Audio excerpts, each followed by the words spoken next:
آگے کر دیں. میں حضرت ادھر بیٹھا ہوں منبر نبی علیہ السلام کے. میں کیسے بندے کو بھی جانتا ہوں حضرت جو کبھی اسی فیکٹری میں گیٹ کھولا کرتا تھا. حضرت ہمارے سیالکوٹ کی بات نہیں ہے, کیمیکل کی مل تھی حضرت, کبھی وہ اس فیکٹری میں نا گیٹ کھولا کرتا تھا حضرت. پھر حضرت جی مالک نے ایسا عروج دیا, پھر اس نے وہی فیکٹری خریدی حضرت. میں اس سے بڑی تو کوئی بات نہیں جی, ممبر پہ بیٹھا ہوں. کچھ لوگ کہہ دیتے نا نہیں, پھر اس نے حضرت وہ فیکٹری خریدی. صرف فیکٹری نہیں خریدی بلکہ حضرت اس نے گرد و نواح کی ساری زمینیں خرید لی حضرت. بہت بڑا ڈیرا بنایا. اس وقت اس کے ڈیرے میں الف سے لے کر یہ تک جو کچھ بنتا پکتا ہے سب اس کے اپنے کھیتوں کا حضرت. میں نے ایک دن پوچھا مدر صاحب ایتھوں اینج کیویں آئے ہیں, کیویں؟ کہنے لگے کیونکہ میں نے گیٹ کھولنا ہوتا تھا. صاحب بڑی بڑی مہنگی گاڑیوں پہ آتے, کہتے کبھی بھی کسی کی مہنگی گاڑی دیکھ کے نا میرے دل میں اللہ کے لیے کوئی گلہ یا شکوہ نہیں آیا تھا, بلکہ میں اللہ کا شکریہ ادا کرتا تھا اور اپنے مالکوں کے لیے بھی دعا کرتا تھا, یا اللہ میرے مالکانوں اور دے. کہتے وہ شکریہ پھر میرے مالک کو اتنا پسند آیا کہ اللہ نے مجھے اسی فیکٹری کا مالک بنایا. ہاں میں حدیث سناؤں گا آپ کو جی. میں آپ کہیں گے جی کیسے ہو سکتا ہے, میں حدیث سناؤں گا. میرے محبوب علیہ السلام فرماتے ہیں مفہوم ہے حدیث کا, کوئی بندہ کھانا کھائے, کوئی بندہ کھانا کھائے, کھائے حلال, کسی کا نہ کھائے, دھوکہ دے کے نہ کھائے, ملاوٹ کر کے نہ کھائے, چھین کے نہ کھائے, کھائے حلال کا. میرے محبوب فرماتے ہیں کوئی بندہ کھانا کھائے, پیٹ بھر کے کھائے اور کھا کے شکریہ ادا کر دے اللہ کا, الحمدللہ الذی اطعمنا وسقانا وجعلنا من المسلمین. یہ نہیں آتی ویسے ہی عرض کر دے یا اللہ تیرا شکر, میں نے اپنی طاقت سے نہیں کھلایا, تو نے کھلا دیا مجھے, تیرا شکر. محبوب فرماتے ہیں کھانا کھائے, پیٹ بھر کے کھائے, کھانے کے بعد اللہ کا شکر ادا کر دے. اللہ کو اتنا شکر پسند ہے, کھانا بھی اس نے کھا لیا, پھر بھی اللہ اس کو روزہ رکھنے کا ثواب عطا فرمائیں گے.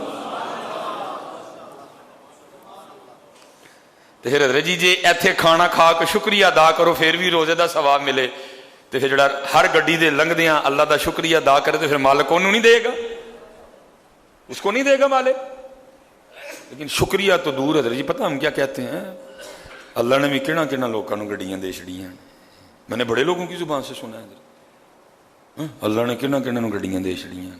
ٹھیک ہے میاں, ہوں تو اللہ نے بہتا سیاح ہو گیا نا. نہیں پتر, شکریہ.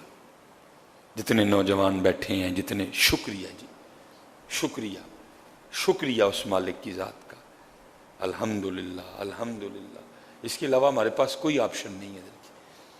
اور اگر نہیں شکریہ کرتے وَلَا إِن كَفَرْتُمْ إِنَّ عَذَابِي لَشَدِيدٌ, اللہ کہتے پھر بے شک میرا عذاب بڑا سخت ہے. شکریہ حضرت, اللہ آپ کو سلامت رکھے. شکریہ.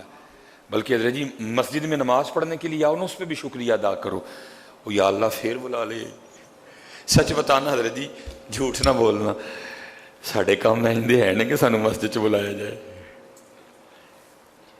ہم اپنے گھر میں کوئی فنکشن کریں تو ہوتا ہے نا کوئی, اب تو تقریباً کوئی نہیں واہ وہی ہے اس طرح کے حضرت جی, ہر خاندان میں ہم نہیں بلاتے, تو پھر کوئی نہ کوئی ہمیں پوچھ ہی لیتا ہے, کوئی حضرت صاحب وہ منڈے دا کیکا کیتا ہے تو انہوں نہیں بلایا. تو ہم کیا کہ ہے ویسے لے کے انہوں اپنے گھر بلاواں. اچھا میاں تے کدی اپنے آپ نے نہیں دیکھا تو کس لائق ہے, کبھی اپنے آپ کو نہیں دیکھا. سچ بتانا ہم ہیں اس لائق کے یہاں بلائے جائیں حضرت. اس لیے حضرت جتنے نمازی ہو نا, نماز پڑھ کے ایک سجدہ شکر کا بھی کر کے جایا کرو, یا اللہ پھر بلا لے, میرے کہاں اس عمل اس لائق میں تیرے گھر بلایا جاؤں. کیونکہ حضرت ہم نے اس کو سمجھا ہی کچھ نہیں, ہم نے اس کو مسیت بنا دیا. اے مسیتے چلنا, کتنے چلنا ہے, مسیتے چلنا, یہ اللہ کا گھر ہے, ہم نے اس کو مسیت بنا دیا. کتنے چلنا ہے, مسیتے, کتوں آیا, ہم مسیتوں آیا. تو جی ٹر جی نا کسی ایم این اے دے, کتنے گیا, ایم این اے صاحب دے گھر گیا سا, کتوں آیا, ایم این اے صاحب دے گھر. جاؤ اور سارے زمانے دے ایم این اے رل جان, ایس گھر دے تیلے نو نہیں پہنچ سکتے حضرت. لیکن کیا ہے, ہم نے اس کو مسیت بنا دیا حضرت. اے مسیت نہیں ہوں, وَأَنَّ الْمَسَاجِدَ لِلَّهِ, اے اللہ دا کاری, اے مسیت نہیں ہوں, اے اللہ دا کاری. اے ملکاں دے مالک دا کاری مسیح سمجھ کے نہ ایک کاری مالک دا حضرت. اور ایک سجدہ شکر کا کر کے جایا کرو, یا اللہ تیرا شکر, میں ظہر پڑھ کے گیا عصر تک نافرمانی ہی کرتا رہا تیری, تو نے پھر بلا لیا. عصر پڑھ کے گیا مغرب تک پھر نہیں باز آیا, آنکھیں نہیں سنبھال کے رکھی, زبان نہیں کنٹرول میں رکھی, کان نہیں کنٹرول میں رکھے, ہاتھ نہیں کنٹرول میں رکھے, وہ تو نے پھر بلا لیا.